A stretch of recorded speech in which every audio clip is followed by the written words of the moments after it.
Hello and welcome back to the series Masters of the Chessboard. In this series we're going through the famous book by Richard Reti, Masters of the Chessboard, looking at each of the games in that book one at a time and Reti's analysis of those games. Now in the previous couple of videos we looked at the games of Frank Marshall, the US champion. In the next couple of videos we're going to be looking at the games of Akiba Rubinstein. Rubinstein was born in 1882 in Poland, and he was one of the main contenders for the World Championships against Lasker. However, Reti comments that after World War I, Rubinstein's nerves were affected, which caused him a lot of great defeats. He had a lot of very good victories, but still a lot of very great defeats. And Reti comments that Rubinstein, after World War I, often suffered bouts of a lot of exhaustion, which caused him very big blunders. He was missing basic things like mates in 1 and mates in 2 when he got that exhausted. However, Reti comments that the theories of Steinitz were key parts of his games.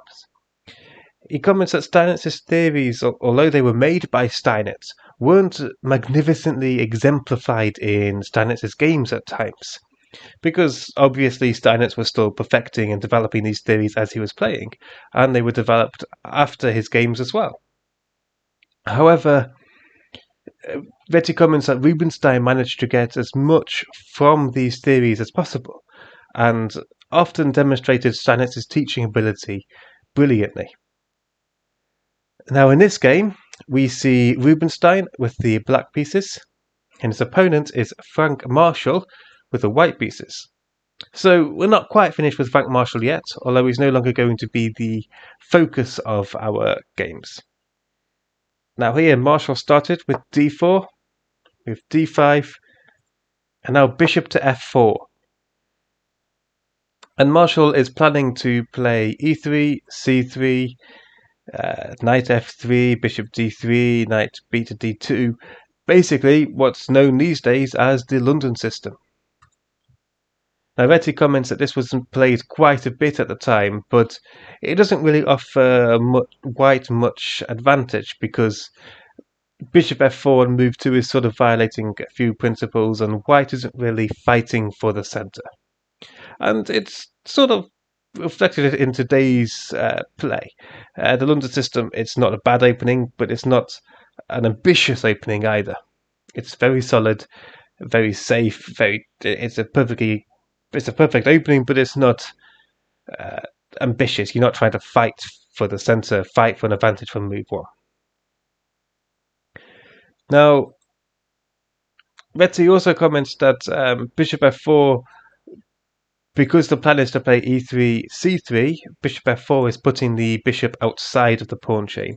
An alternative plan also quite solid, maybe something like playing e3 with the bishop still on f1, keeping the bishop inside the pawn chain, where white may then try and play for an e4 pawn break later on. This is almost like more of a collie system, where white will build up all of their pieces to try and push e4.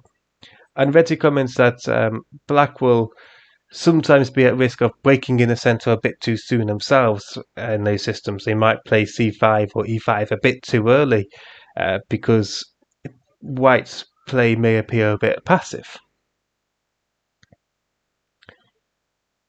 Now in the game, we see knight f6, knight to f3, and now e6,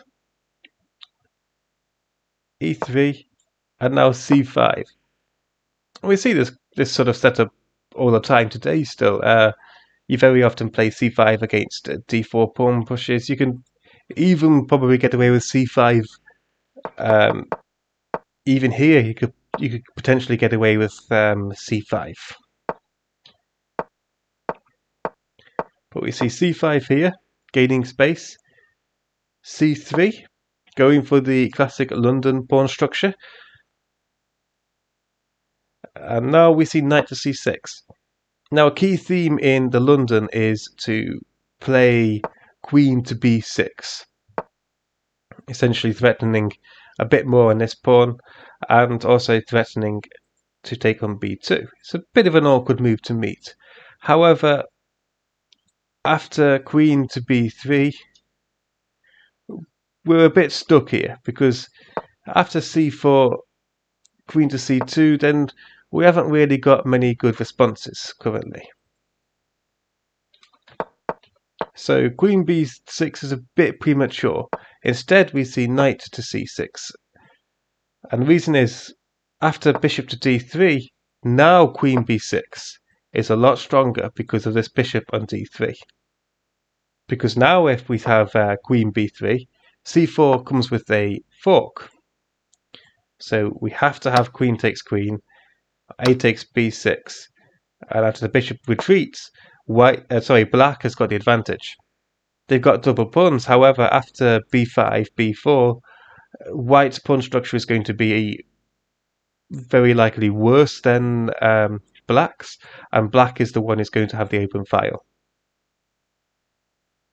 So exchanging queens on b6, or if black was to exchange queens on b3, it will be beneficial for the person who takes back and doubles their pawns, because those pawns could be very easily undoubled and you would have an open file. So that's why we see queen to b6 after white has played bishop to d3 in this position. Now, queen b3 therefore doesn't work. So white still has to respond to this threat. So it's not too clear how they can really respond, because after b3, then a c3 pawn will then lose its defender and be quite a big weakness. So that will give black something to play against. After, say, queen d2, you can't play knight to d2. After queen to c2, this might be a more natural move, but the continuation by Reti is after bishop to d7, h3, giving a bishop retreat square. Rook to c8, white would potentially lose time because of the threat of let's say castles, the threat of c takes d4, even if e takes d4, knight to b4 would come, which would win the bishop pair, and it would still win its pawn, because after you take, this pawn is now undefended.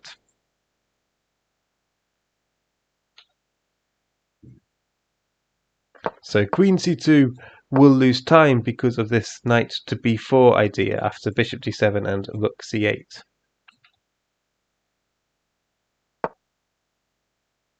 So therefore, the only way to really defend this pawn is queen to c1. And the queen isn't magnificently placed on c1, though. It's going to have to move again to try and get outside of the pawn chamber and get active. So not only is it passive, but it's going to take an extra couple of moves for it to get to a more active square. Now here we see bishop to d7, white castles, rook to c8, anticipating the opening of the c-file and lining the rook up with the queen.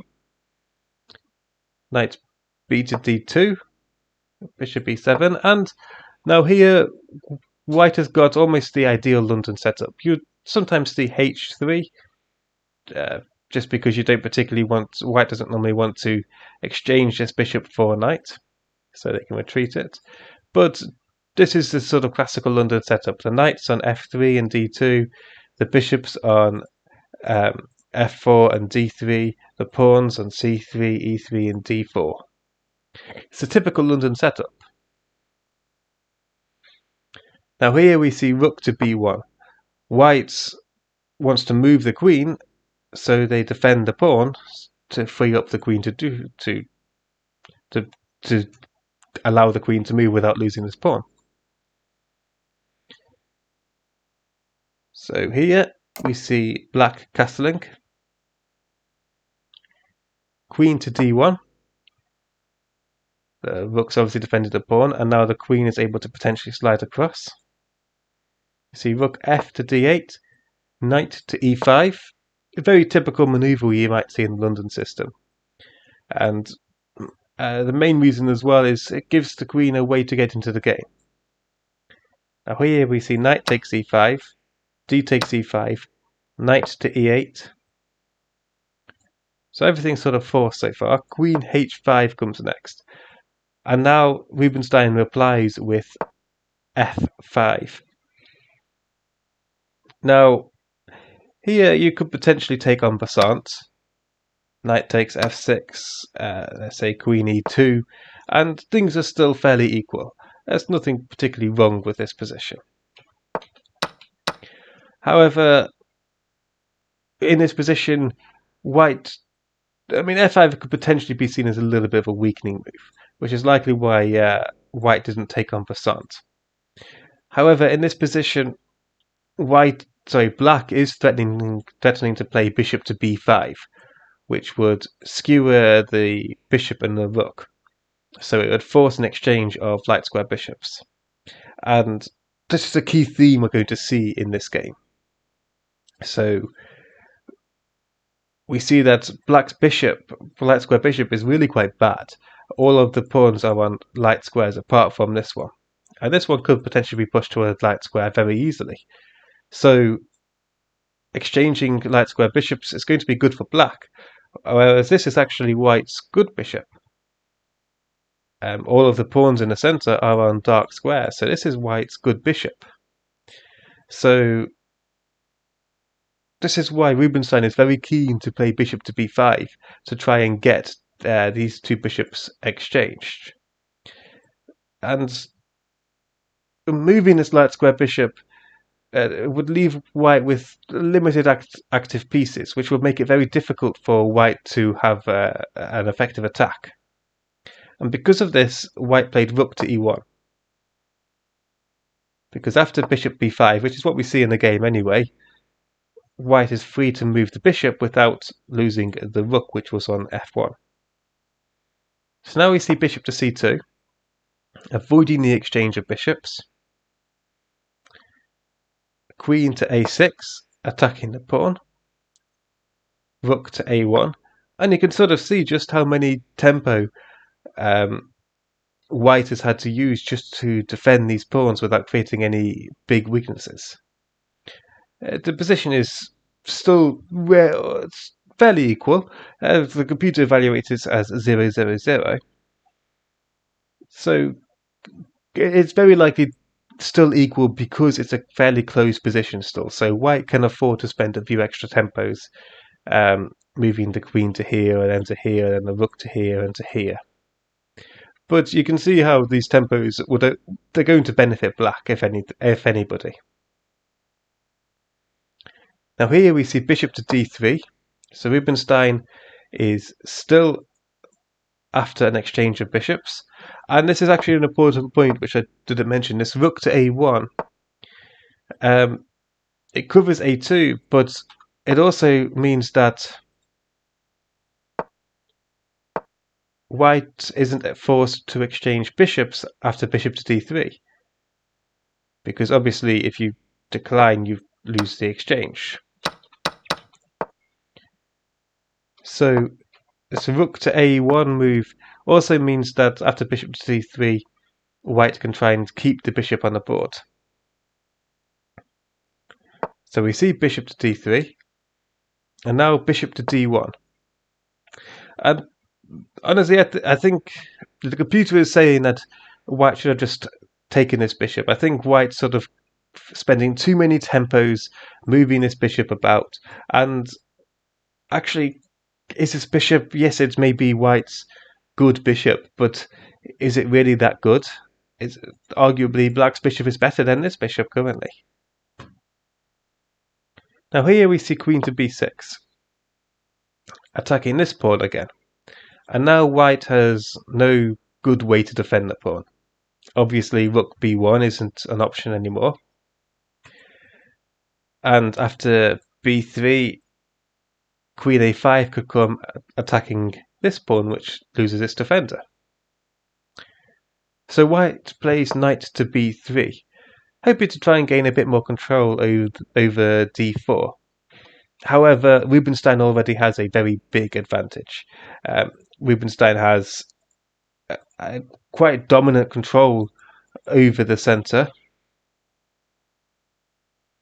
and realistically, Rubinstein probably has a space advantage. Yes, there is this pawn on e5, but if you were playing, it would feel as if you've got less space as white. Rubinstein realistically is the one who feels like he has more space. And white's attack on the queen side has also, white's attack on the king side has fizzled out. Like, what's white really doing on the king side? Nothing. Yet that's actually where his most powerful piece is. Meanwhile, black's attack on the queen side, well, black is dominating the queen side and dominating the centre. So black is quite clearly in the lead here. Now here we see a5, bishop to f3, and now black wants to play a4, because after this knight moves, the pawn would hang. However, in this position, the knight can go to c1, attacking the bishop, which is why in the game we see bishop to e4, again offering a trade of bishops, but also meaning that after a4, knight c1 no longer comes with a tempo, so the queen can take on b2 after knight c1. Because of this, we see rook to e2, defending this b2 pawn. Now here we have a knight to c7, rook to d2, a4 pushing the knight away, knight to c1, g6 pushing the queen away, queen to h3, and now king to h8. And now black's attack on the queen side hasn't won any material, but look at white's pieces. You've got the rooks here and this knight here, and they're not coordinated at all. The queen is just sort of out of play currently. So black's attack on the queen side, although it hasn't won any material, it has misplaced a lot of white's pieces. So Rubinstein uses this opportunity to transfer all of his pieces from the queen side to the king side to try and take some initiative there. So we see here white plays queen h6, hoping to try and get some initiative themselves, but that does undefend the bishop. So after bishop takes, g takes, black's managed to double the pawns and weaken the king a little bit, although it's still going to be quite difficult to take advantage of this. Now here we see g5, and the bishop retreats. This isn't a free pawn, because after bishop takes, you can't take back, because rook to g8 would pin the queen to the king, and that's just game over. So it's not a free pawn, so you have to retreat the bishop. And now we see d4. And here black is trying to break through on a d-file with something like d takes e3. And that would be quite dangerous. Because this rook is still sort of misplaced. Queen takes b2 would be quite deadly at forking the knight and the rook. And black would want to break in the center. Black wants to break the position apart whilst black has all of the piece activity. White's pieces are just completely uncoordinated. So black is very keen to break the position apart and use white's lack of coordination to their advantage. Now here Marshall plays e takes d4. So he sacrifices a piece because after f4, this bishop is trapped. Now, I think Marshall was sort of hoping to try and gain a bit of compensation for this piece and was hoping the conversation will be enough to defend.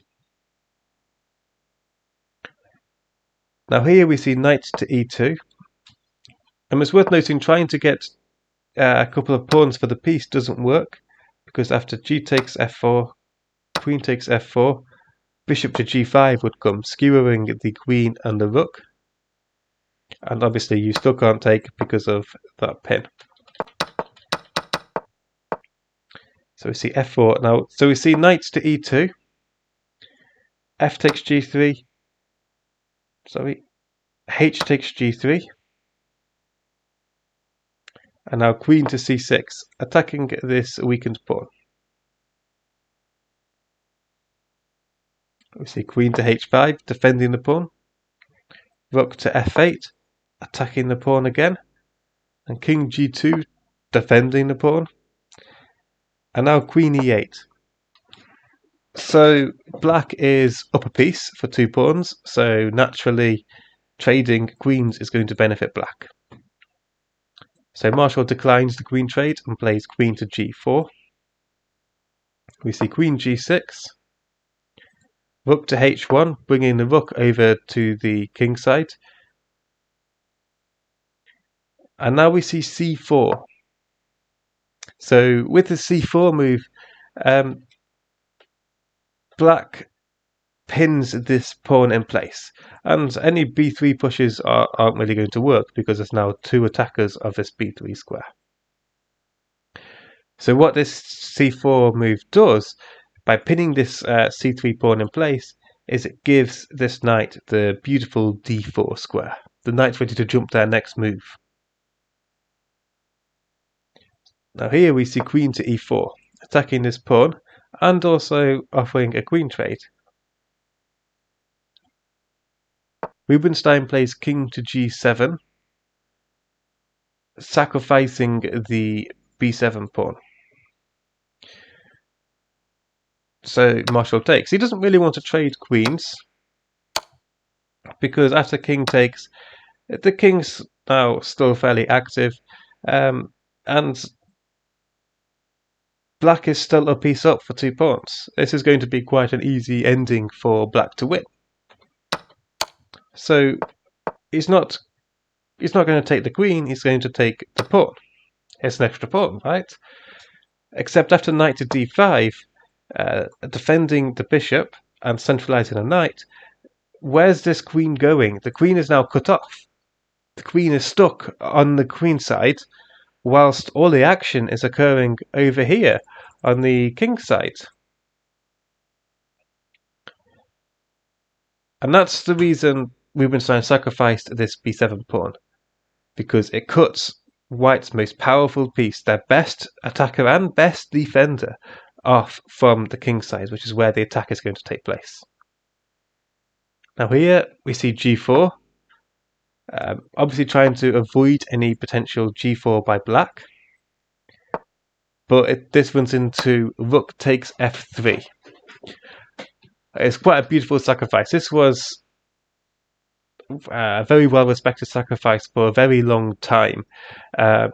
It's sort of been a bit disproven by the computer now, but it was that well respected for that long. It's pretty clear that it's over the board. It's very likely still quite sound, even though technically it is an unsound defense. Now, it's worth noting this rook is hanging and this rook is hanging. Now in the game we saw queen takes c8, but king takes f3. The continuations given by Reti start with rook to f8. And now this king has to go somewhere. It has to go to g3 or to g2. Now if it goes to g3, then queen e4 would come. And now if we see rook to f1, which is the continuation given by Reti, rook f3 check will come. King h2, queen takes g4 check. Sorry, not check, just queen takes g4. And now knight to g3. and now king to f7. And now somehow white has to try and stop this knight f4 move, which it can't be done. White has no way of defending against this knight f4 move. It's worth noting, obviously, if knight f4 now, queen would take. So king g7 allows knight f4. Because if white just passes the move, knight f4 is coming, and this is just going to be game over. This would be check, and that'll be mate. So that knight f4 move is the threat, and white would have no way to really defend against that. So after king takes rook f8, king to g3, queen to e4 would come, but king to g2, queen e4 would still come.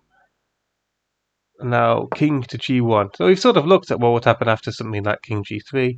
So king to g1 is the alternative which Reti gives. But queen takes g4 check. Knight to g3 is the variation given. But after rook to f3, and now Reti comments that white just can't defend against the threat of h5 and h4. So let's look at something like a3, h5, and then with h4 coming, white has no real good way to defend. If they take, then rook takes on g3 first, f takes g3, queen takes, and now let's say white tried to get some counterplay. While this leads to a mate in 12, after queen d1 check, king f2. I'll just go through this nice and quickly, but because it is a mate in 12, I'm not going to go through all 12 moves, but this is mate. However, I think what may have been missed is this threat here after rook takes. Oh, sorry. The move which the computer wants is queen to d7. And according to the computer, this holds. This is dead equal. But over the board, would Marshall really have seen this from this position? Probably not. So we see rook takes f3. And so we've looked at why Marshall didn't play king takes f3. Although objectively it is the best move, you've got to find a move like queen d7 after a nice long variation, which is going to be almost impossible for a human to find. So we see queen takes c8 instead, and Marshall's now a rook up, but after queen to e4, so there's threats of discovered attack now, and this knight can potentially still jump in at some point. So the king goes to g1, but now knight to e3 comes, and this knight isn't hanging because after f takes e3, queen takes, that's still mate, but queen takes e3 check, king h2, queen f2 is mate. The same if king h2, queen f2 is mate. So taking here would allow queen to e3, followed by queen to f2 mate. So because of that, we see knight to g3, which also adds the defender to this f2 pawn. However, it's worth noting if there is a threat of mate in 2. If white just passes the move, then rook to g3 check is a clearance sacrifice, just clearing the way for the queen to come to g2 with mate. So white plays knight to g3 here, but we see rook takes g3 check anyway. After f takes g3, queen to b1 check, king f2, knight takes g4 check, king to e2, and now queen to e4 check. And here white resigned. And it's mate in 6. So the king can go to f1 or to d1. And the mating pattern is almost identical regardless of where they go. Let's look at king f1 first. Well, here you'd have queen takes h1, king to e2, queen to g2 check, king to e1. Then we see queen g1, king e2, queen f2 check, king d1, queen f1 check, king c2, and now knight to e3 is mate. So we see that little snaky pattern of the queen. I'd like to think of it as like a bit of a snaky pattern, just to get the queen here and the knight here. And after queen e4 would have seen this exact same pattern if the king went to d1, because queen takes h1 check here, and again if you go to here, then that's just mate. So we'd see the exact same pattern as before.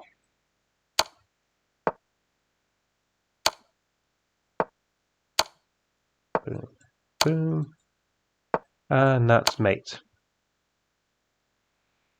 So that's why in this position